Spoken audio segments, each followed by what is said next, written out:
First, I'll just start question for each of you. Did you ever think that we would see this day here 12, almost 13 years later, where finally Yaser Said is in a courtroom? I always felt that he would be arrested at some point because there were sightings of him from different people. I hoped that he would be arrested. I remember getting the call when they said he'd been caught, and I was standing in the middle of the store, and I thought, finally, it was just like a big sigh of relief. But I always felt like there would be some tips that would lead to him. I thought they'd get him eventually. I never dreamed in a million years it would take this long. I think it's still a little bit shocking to me to realize that he was truly, apparently, in this area, if not the whole time, most of the time. There were, rumors in the beginning that he had gone to Egypt, but they never found any evidence that he actually did. There was a lot of talk that maybe he was in New York City driving a cab. But to think that he was just hanging out here in North Texas for all these years, that to me was still pretty shocking. Y'all both, I'm assuming, have talked to the family throughout the years. Just what are your takeaways from this family dynamic? Because it seems like there's a lot of finger pointing going on both mom's side and dad's side, obviously, as you were just mentioning, with getting help from the son and the brothers and the uncles and the way that they looked at these girls. And Tanya, you were saying earlier, some may have even felt that, yeah, this is what they deserved based on their culture. But just from your interaction with the families, what's your takeaway from this family dynamic? Dysfunction does not even begin to cover it. I'll never forget attending, and Rebecca, you were there too, we went to the funerals. And it became very clear to us very early on that there were people within his family that felt like the girls had gotten what they deserved.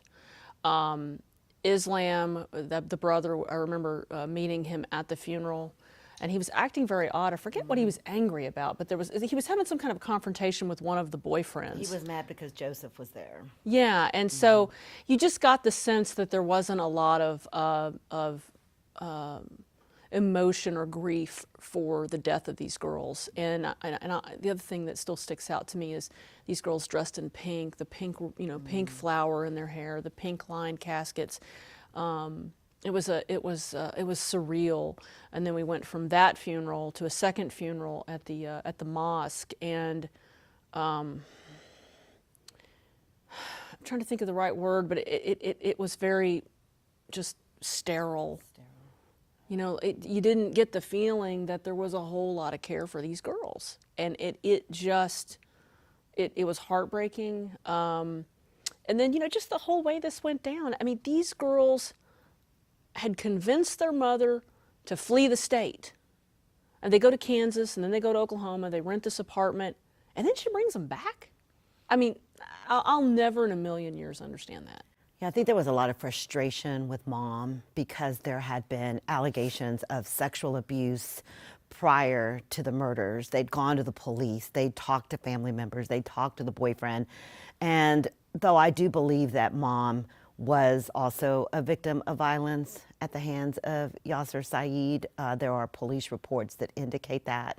And so I do believe that she was in fear of him.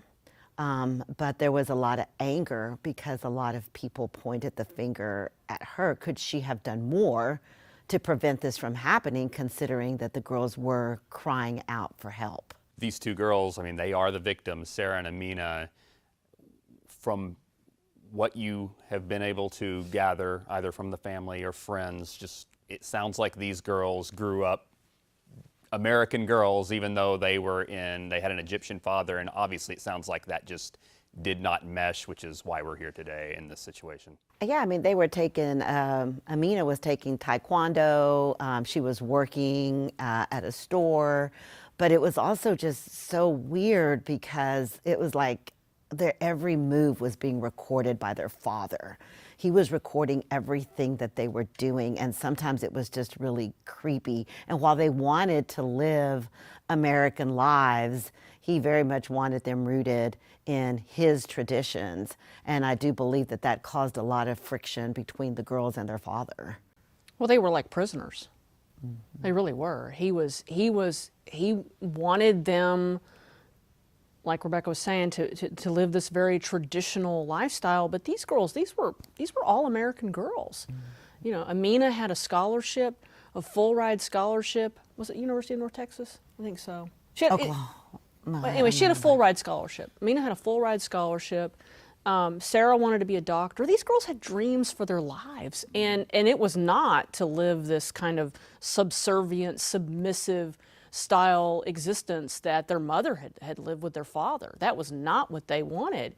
And I think Amina, my sense of it is Amina was the most aware of how dangerous their dad was. It's not an accident that when they're brought back, Amina goes to her boyfriend's house and is like, I'm not coming. I'm not coming over to that house. Yeah. And maybe that's a function of her being a little older than Sarah.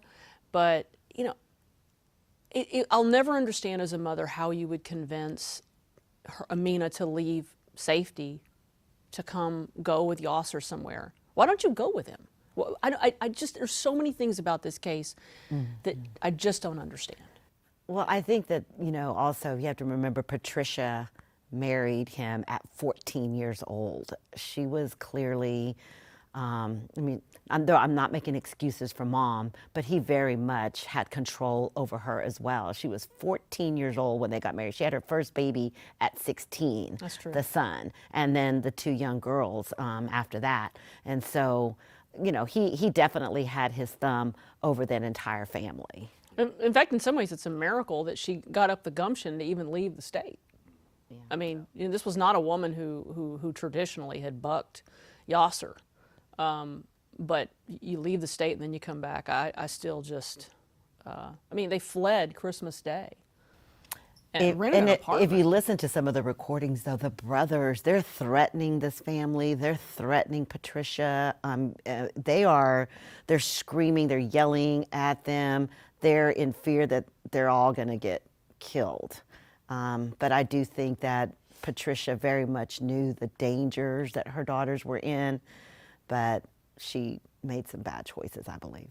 So as we go into this trial, the term honor killing, I'm sure, will be brought up.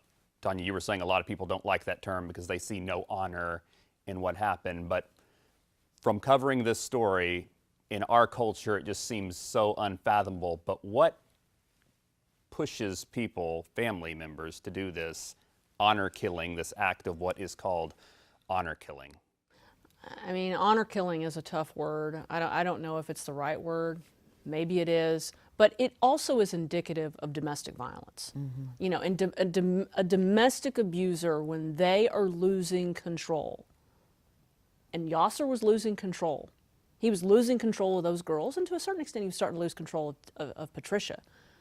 That's when it's the most dangerous. There's all kinds of stories we've done over the years where the most dangerous time for a woman and her children is when they've left. And then to come back, I mean, you've put yourself in enormous danger. So, you know, is honor killing the right word? I don't know. But there's no doubt that Yaser allegedly killed them because the girls were not conforming to his expectations. It is important to note, though, that he wasn't really a very religious man. No. And although he proclaimed that he was Muslim, there's nothing in the Muslim faith where they talk about any kind of honor killing. And we interviewed experts and we interviewed people of the Muslim faith shortly after the killings, and they all told us this is nothing but murder. It is not honor. And they were very clear, there's nothing in that religion that would indicate that that was okay.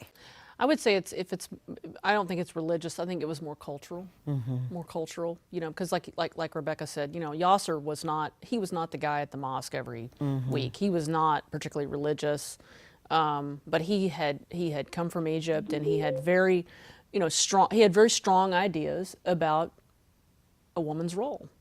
And at one point, he actually took Amina to Egypt to have her married off, and she was 16 to some guy that was in his 40s, and she felt like, I think she wrote a letter that said something about, well, I'm going to the highest bidder. I mean, they definitely arranged the marriages, or that was his hope, but Amina just, to her credit, she just wouldn't do it. Now we go into the trial. What do you expect to hear at the trial? Y'all have covered this for 13 years now. Do you expect to hear things you haven't heard before? I think we will. I think there's things that we don't know that they never released, the Irving PD never released to us. And I'm very fascinated to see what more they have. And I think that the other interesting thing is, what role also the 911 had in all of this, because the 911 operator clearly missed, if you listen to the calls, that my father shot me. And I think there's going to be a lot of focus on that, on the 911 call where Sarah is naming her killer. And I want to hear more about what happened there. Oh, I have no doubt. And we've covered enough big trials to know that every time we think we know everything about a case, there are things that come out that we did not know. And I think this will be one of those cases. I think there's going to be shocking things. I think there's going to be upsetting things. And at least for me, this case has bridged my career. I started covering this as a newspaper reporter at the Dallas Morning News, and of course now it's starting to come full circle here at Channel 8. And I think for us it's really important to cover this trial, to kind of see it through, right? It haunted me. This case has haunted me throughout my career because I was there when the girls were found. And I covered the story from the very beginning. And it has haunted me throughout my career because it was just so senseless. And the fact that he managed to get away and was gone for so long, it really broke my heart when you hear those 911 calls and you hear the girls, you hear Sarah crying for help. It is haunting. And I'm glad that I'm here still to be able to cover this story. I might be a little bit more vengeful than you are. I'm angry.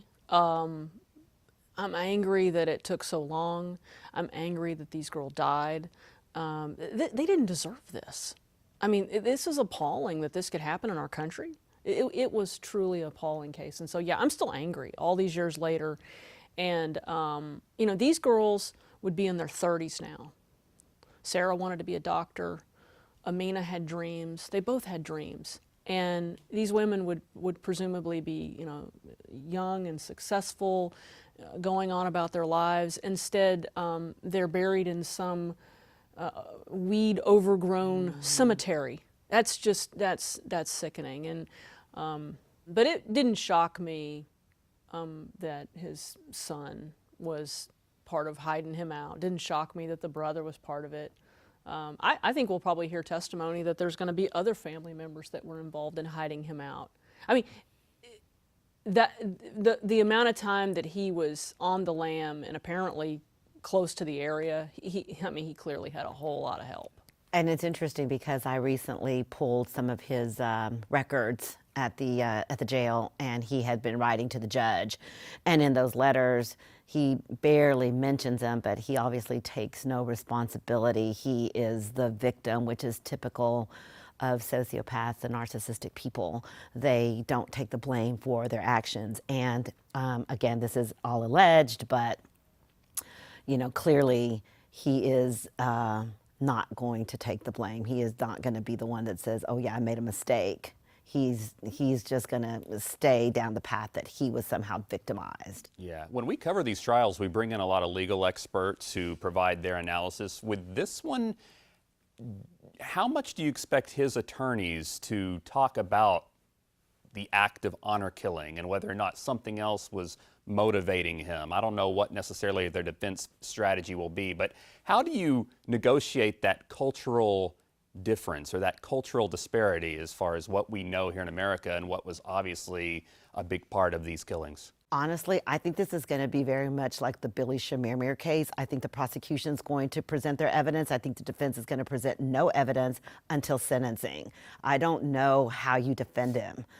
There's clearly Sarah names her killer on the phone. They've got his fingerprints. He's hiding. He's been on the FBI's most wanted list, which is the same one they put, Osama bin Laden on. And so you've got all of the stuff surrounding him. So I feel like they're only going to focus on the sentencing phase. And I would be surprised if they present much of a defense at all. Yeah, I think we saw in the Shamir case, just like Rebecca was saying, that the defense basically asked questions to try to knock holes, but they didn't call their own witnesses. It was, during the guilt innocence portion. It wouldn't shock me if they take that route. I don't even know how you defend this guy. I think it's a tough one. I think you try, if you can, maybe to raise reasonable doubt, but one of the girls named their killer. Yeah, I mean, yeah, it's a tough case. It's a tough case for any defense attorney, other than trying to get him less time. But if you're convicted of capital murder, it's an automatic life sentence without parole, or the death penalty. Really, just last thing. Now that looks like we're reaching the conclusion, if you can have any kind of closure conclusion to this case, just looking back on it now, just what's the thing that will stick with you the most from these murders? The girls in those pink lined caskets. I'll never get that image out of my mind. For me, it's the videos of them so happy and carefree, and then just gone. They were just taken in such a senseless manner. And again, this is one of those that, as journalists, we cover things all the time that are painful, but this one really hurt because of the innocence of these two young girls and what was taken from them. And you do have cases that stick with you, and this is one of them. Yeah. Anything else I'm missing? No, other than kudos to the FBI and the Irving Police Department and Joseph's mother, who didn't give up. They kept looking for tips. They kept looking for ways to catch him. And the fact that we had just done a story about the fact that we thought that he might still be in the area. The FBI actually asked that we come out and do a piece. And we did, because they suspected that he was around. And then a delivery guy just happens to walk up to go deliver something at this apartment and recognizes him, which is just miraculous, because he didn't really look like Yaser Said like he did back then. And the fact that this person just saw him, and it led to them putting him on surveillance and eventually catching him. That was really good detective work, as well as, fortuitous. Well, and the thing about Joseph's mother was kind of wild. Rebecca was telling me she was wanting to do a story on it, and I happened to be at an event, a charity event at a laundromat, and I ran into Joseph's mother. She recognized me. Mm-hmm. I didn't recognize her. She recognized me, and I got her phone number, and that's how we found her again, all these years later. Yeah, and I guess that's where I'll end, is that because she was in that documentary prominent, she was the only one they showed out there at the tombstones.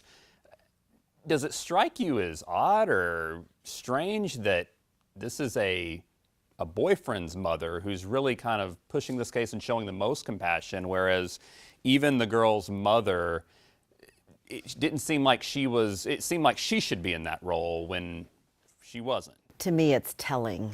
It is telling that the boyfriend's mom is the one that has been the voice and the advocate for these girls, and not their mother. It is very telling to me. It is telling to me about her role in all of this. And in some ways, some people might say that she was complicit. In other ways, people might say that she was a victim as well, because she appeared to be a domestic violence victim. But to me, it is very telling. It is telling. She, if these were my daughters, I would have been out beating the drum all these years, demanding his capture. And you just really haven't seen that from her. And it'll be interesting to see. I assume we're going to hear from Patricia at the trial. I'm looking forward to her being under oath to have to answer questions about her decisions that night to allow those girls to leave with him.